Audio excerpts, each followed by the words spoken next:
Hi children, it's me again, Mrs. David, and I'm going to tell you another story. As you know, it's my favourite time of the day, story time, and it's been very, very cold recently, these last few days. I've been absolutely freezing, so I've chosen this story, which is called One Snowy Night, and the author is Nick Butterworth.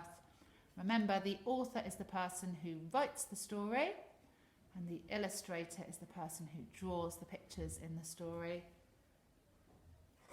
I'm hoping that we might get some snow soon, children. In fact, I think it might be going to snow soon. Okay.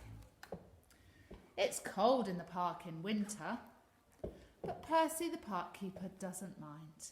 He puts on his warm coat and his big scarf, and he wears 2 pairs of woolly socks inside his welly boots. Percy loves to be out in the fresh air.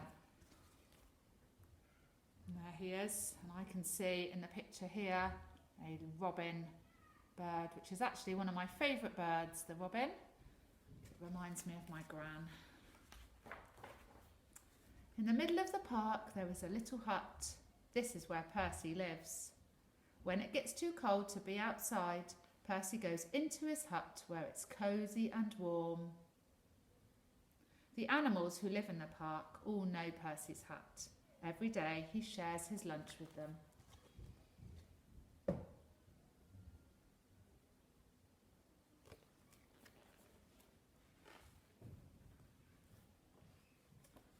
I want you to listen to this page really carefully, because at the end of it I'm going to ask you a question, and I want you to see if you can think about what the answer is. So listen carefully. One winter's night, it was so cold it began to snow. Great big snowflakes fell past the window of Percy's hut. Brrr, said Percy. I think I'll need an extra blanket tonight. He made himself some hot cocoa and got ready for bed. Suddenly, Percy heard a tapping sound. There was somebody at the door.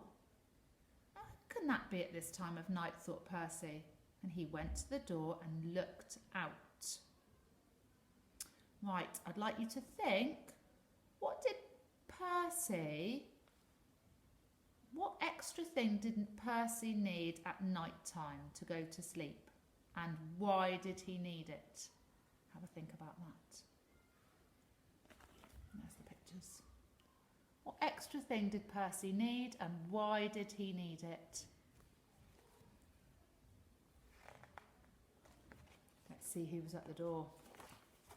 There on the doorstep was a squirrel. It looked very cold and miserable. I can't get to sleep, Percy, said the squirrel. My bed is just so full of snow. Oh dear, said Percy. Never mind, I've got plenty of room for 2. Come and share my bed. So the squirrel snuggled down next to Percy and soon began to feel warm.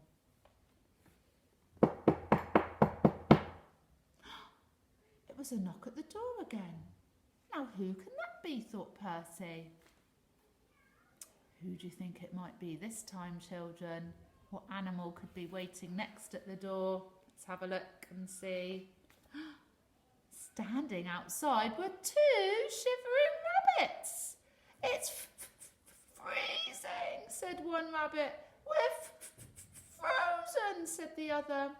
You poor thing, said Percy. Come on in and warm up. The rabbits squeezed into the bed next to Percy and the squirrel. There wasn't much room. Could you face the other way? Percy asked the squirrel. Your tail is tickling my nose. Knock, knock. Oh dear, said Percy. Now there's someone else at the door. And here we've got the 2 freezing rabbits. It was Fox. He looked very cold and hungry. Can I come in? Can I come in too? He asked. Percy scratched his head and thought for a minute. Well, if you promise to behave, he said. I promise, said the fox. and he squeezed into bed next to all the other animals. Bump! Oops! The squirrel fell out. Who did that? Asked the squirrel crossly. A lovely picture of the fox there and the squirrel falling out of bed.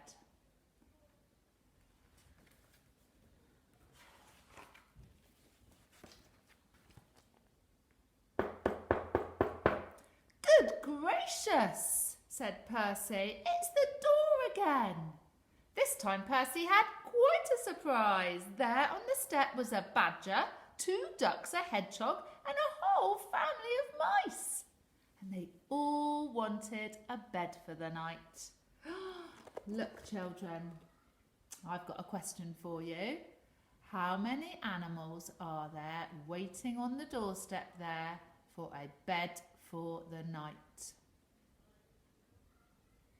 How many animals are waiting on the doorstep for a bed for the night?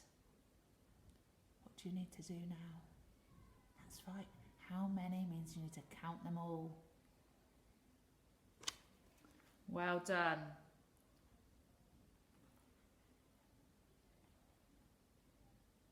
One, two, three, four, five, six, seven, eight. Had to count them carefully then, children, myself. There are 10 animals waiting on the doorstep for a bed for the night.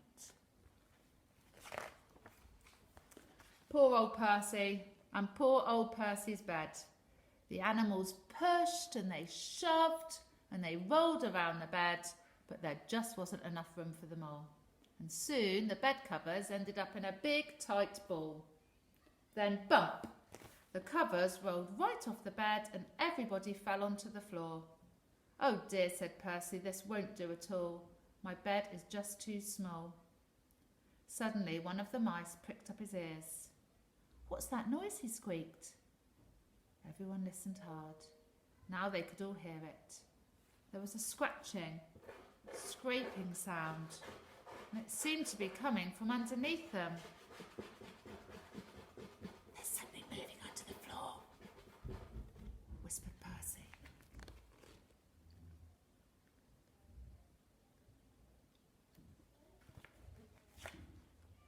The animals looked frightened, and the mice all started to squeak at once. Oh dear, what can it be? It might be a monster with fierce claws and sharp teeth. The noise grew louder and louder. Then one of the floorboards began to move. Look out! It's coming through the floor! Suddenly there was a loud creak. Help! Cried the animals, and they all ran to hide. Oh my goodness. What's it going to be? Who do you think's coming?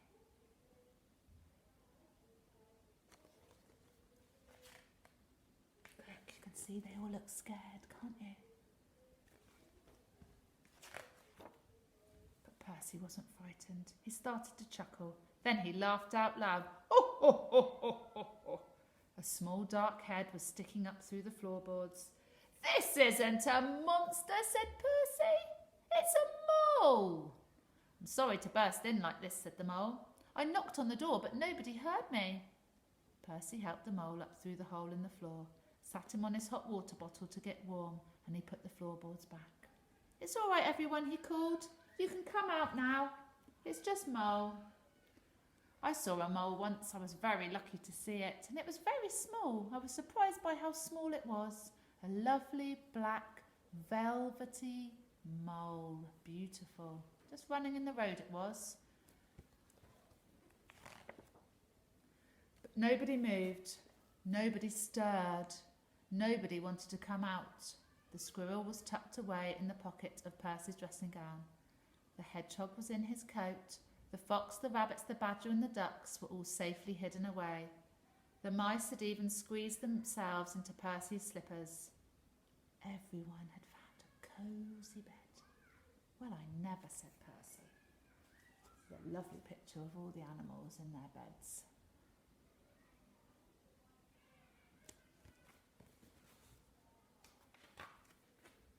Percy yawned and he snuggled down in his bed once again.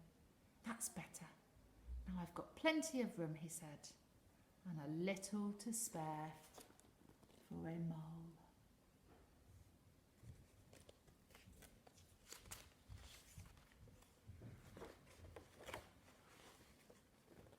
see that?